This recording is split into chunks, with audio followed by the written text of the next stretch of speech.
गपपोलिया रमन काका की कहानी। मोहनगढ़ नाम का एक गांव था।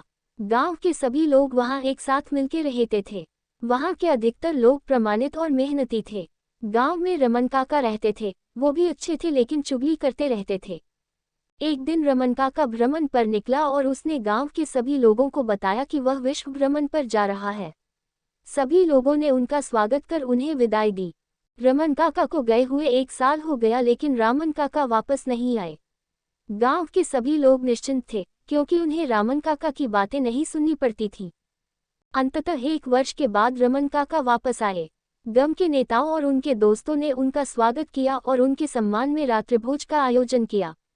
रात को गांव के मुखिया, सिपाही, सेठ और अध्यापक आदि अन्य नेता आए। दिन के बाद इन सभी मेहमानों ने रमन अंकल से पूछा कि आपकी यात्रा के बारे में बात करें।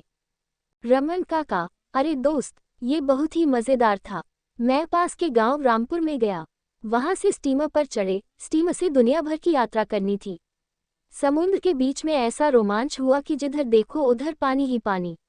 अचानक तूफान आया, हमारी स्टीमर हिलने लगी।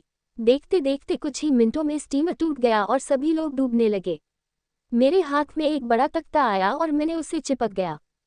मैं उस तख्ते पर न जाने कितने दिनों तक तैरता रहा।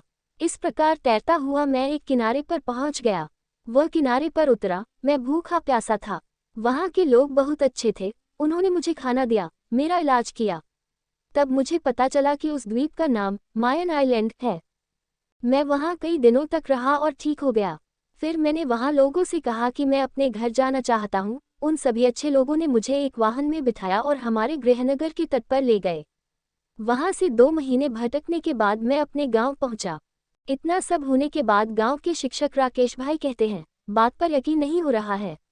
म्यंतापू यहाँ से हजारों किलोमीटर दूर है, तो आप तख्ते पर तैरकर वहां क्यों पहुंचे? रमन काका: यदि आप विश्वास नहीं करना चाहते तो मुझे कोई आपत्ति नहीं है, लेकिन मैं वहां आ गया हूँ। वहां के लोग इतने लंबे हैं कि एक व्यक्ति 2 मंजिला जितना लंबा है, उसका मुंह देखने के लिए मुझे पेड़ पर चढ़ना पड़ा। टीचर ने फिर कहा, रामन काका तो गप्पू मार रहे हैं। रमन काका: आप मेरे लिए म्यंतापू पर गाएं, मैं आपके लिए इसके लिए एक गवाह लेकर आता हूँ। और वहां एक आदमी इतना मोटा था कि आप बरगद के पेड़ का तना देख सकते थे। जब शिक्षक राकेश भाई कुछ कहने गए तो रमानाका ने फिर कहा, अगर आप मुझे म्यंतापू ले जाएं तो मैं इसके लिए एक गवाह भी ला सकता हूँ। अब हर कोई जानता था कि रमानाका तक नहीं पहुंचा जा सकता, और चाचा को भी पता था कि उन सबको मेरी बात माननी पड़ेगी। शिक्षक राकेश भाई ने पूछा, अंकल, वो लोग आपको छोड़ने क्यों आए?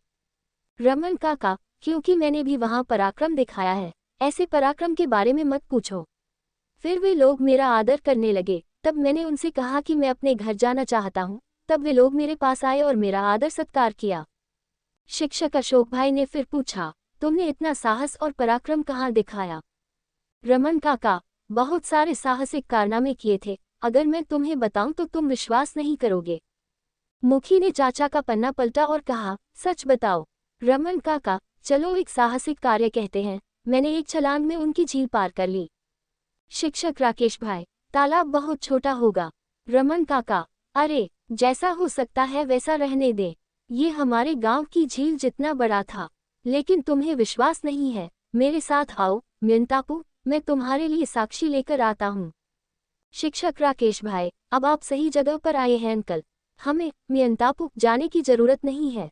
यदि आप हमें हमारे गांव का तालाब दिखा दे तो हम मान लेंगे कि आपने जो कुछ कहा वह सत्य है। इसके साथ ही तुरंत मुखी, सेठ, पुलिस पटेल सभी ने कहा, ये सच है। रमन काका: चलो अपने गांव का तालाब दिखाओ ताकि हम इन राकेश भाई का मुंह बंद कर सके। लेकिन रमन काकी बोलती बंद हो गई थी। अब वह क्या कहती? और हर कोई बस को देख रहा है। शिक्षक राकेश भाई: मुझे पता था कि तुम गप्पा मारो हो। अंततः रामनाका कुछ नहीं कह सका और गांव के लोग उस पर हंसने लगे। रमानाका चुपचाप उठा और अपने घर की ओर भागा।